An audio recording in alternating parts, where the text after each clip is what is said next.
ప్రభువైన యేసుక్రీస్తు నామానికి మహిమ కలుగును గాక. యేసుక్రీస్తు నామములో మీ అందరికి వందనాలు. దేవుడు మిమ్మల్ని దీవించి బలపరచును గాక. పరిశుద్ధ గ్రంథం బైబిల్ దేవుని యొక్క వాక్య భాగాన్ని చదువుకుందాం దేవుని బిడ్డలారా. యోహాను సువార్త చక్కనైన మాట 10వ అధ్యాయము 27వ వచనం.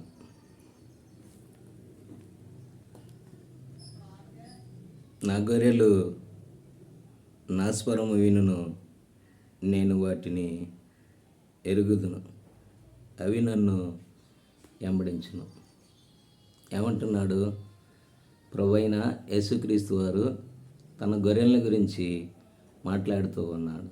ఏమంటున్నాడంటే, నా గొర్రెలు నా స్వరము వినును, ఆ తర్వాత అవి నన్ను వెంబడించును. చూసినారా? ప్రభువైన యేసుక్రీస్తు నామానికి మహిమ కలుగును గాక. దేవుడి బిడ్డలారా, నా గొర్రెలు నా స్వరము వింటాయి అంటున్నాను. నిజమే, ప్రభువైన యేసుక్రీస్తు వారి యొక్క గొర్రెగా మార్చబడి ఆయన స్వరము వినడానికి, ఆయన్ని వెంబడించడానికి దేవుడు ఇష్టపడుతూ ఉన్నాడు. విశ్వాస జీవితంలో గొర్రె ఒక సాధువైన జంతువు. గొర్రె కాపరి స్వరము వింటున్నది. గొర్రె కాపరి కావాలని కోరుకుంటున్నాను.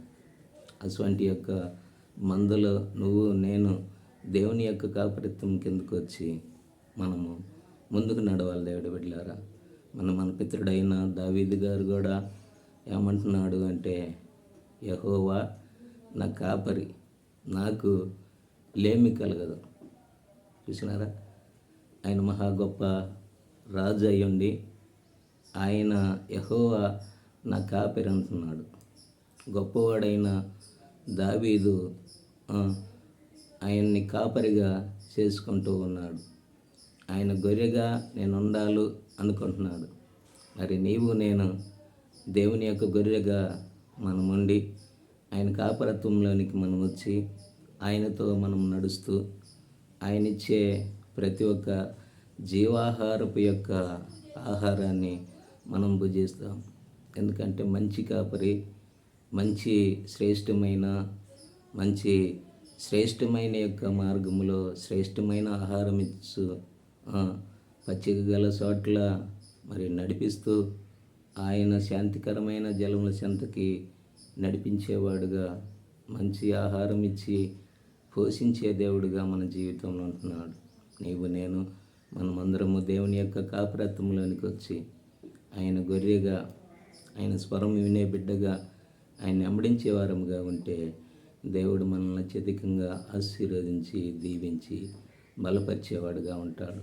ప్రియమైన సహోదరుడా, సహోదరి, సమయంలో నీవు కూడా దేవుని యొక్క కాపరత్వం కిందకు వచ్చి ఆయన ఇచ్చే శ్రేష్టమైన ఆహారం భుజిస్తూ ఆయన వెంబడించినప్పుడు నిత్యత్వం నిత్య జీవములో ఉండటానికి అవకాశం ఉంటుంది. దేవుడు వాక్యాన్ని దీవించునుగాక. ప్రార్థన చేసుకుందాం.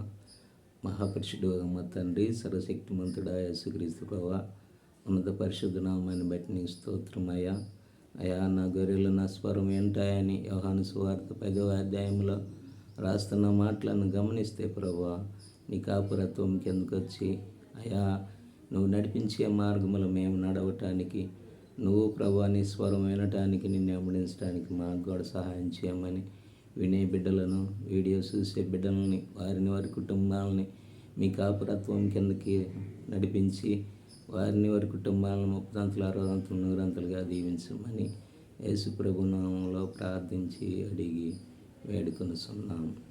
ఆమేన్. దేవుడి బిడ్డలారా, వీడియోని లైక్ చేయండి, షేర్ చేయండి, ఈ పరిచర్య కొరకై ప్రార్థన చేయండి. ఆమేన్.